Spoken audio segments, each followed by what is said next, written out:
happens now is that the Prophet ﷺ begins to have dreams. And this is the beginning of prophecy. He starts having true dreams. And then at the age of 40, when these dreams begin to occur, he is going off to a place, al-Hira is just outside of, right, you have the city. al-Hira is a mountain.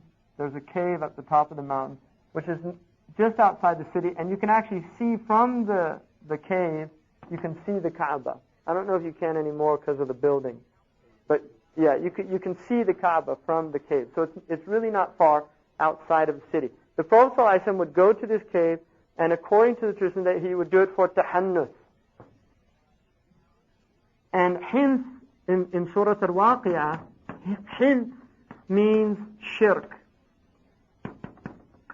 So hence is like idols. It's shirk. Tahannuth is from tajannub. It means to avoid the idols. So the Prophet ﷺ is going to this place outside Mecca to get away from the idols. And this is the Hanif tradition.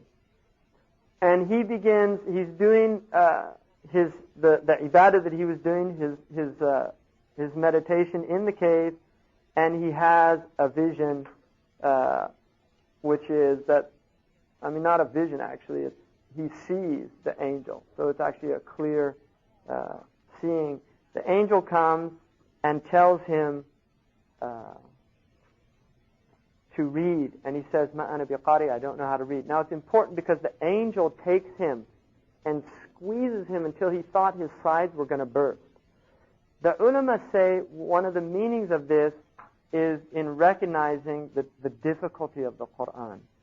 The Quran is not an easy book. It's literally it's going to squeeze the nafs, right? It's going to completely take you to a point where your nafs can't bear it anymore. And so he does that 3 times. And each time the Prophet says, "I'm not a qari." And qari, important to note, qari to the Arabs meant somebody who could read. I mean, generally they say reciter. But qari is an interesting word because it means both a reader and a reciter. The Quran is a recitation, it's also a reading. And so the qari, he was not a reciter. He did not recite poetry, the Prophet ﷺ. He was not known as a rawi or a qari, but nor could he read. So it really has a couple of meanings.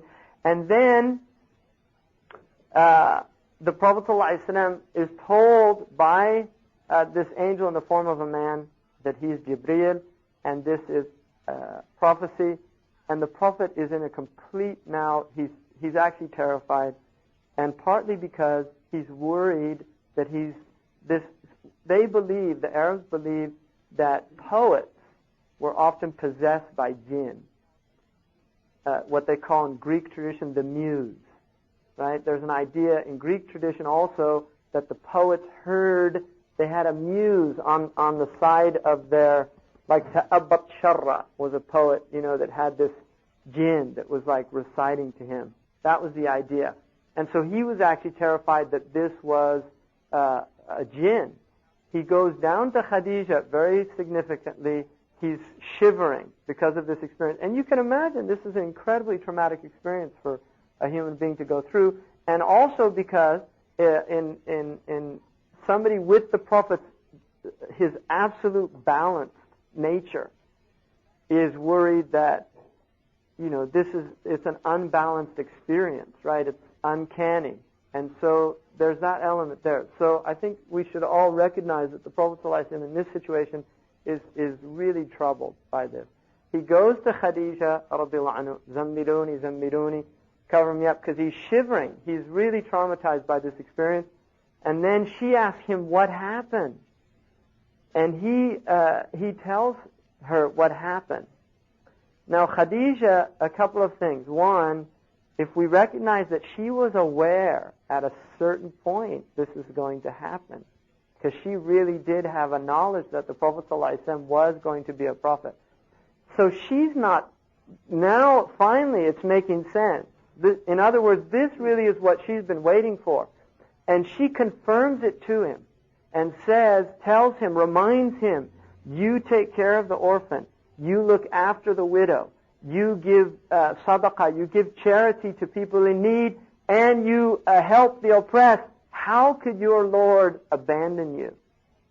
In other words, doing all of these upright things, how could this be an evil experience? Because the evil influences in the world only have access to people that open up venues for them.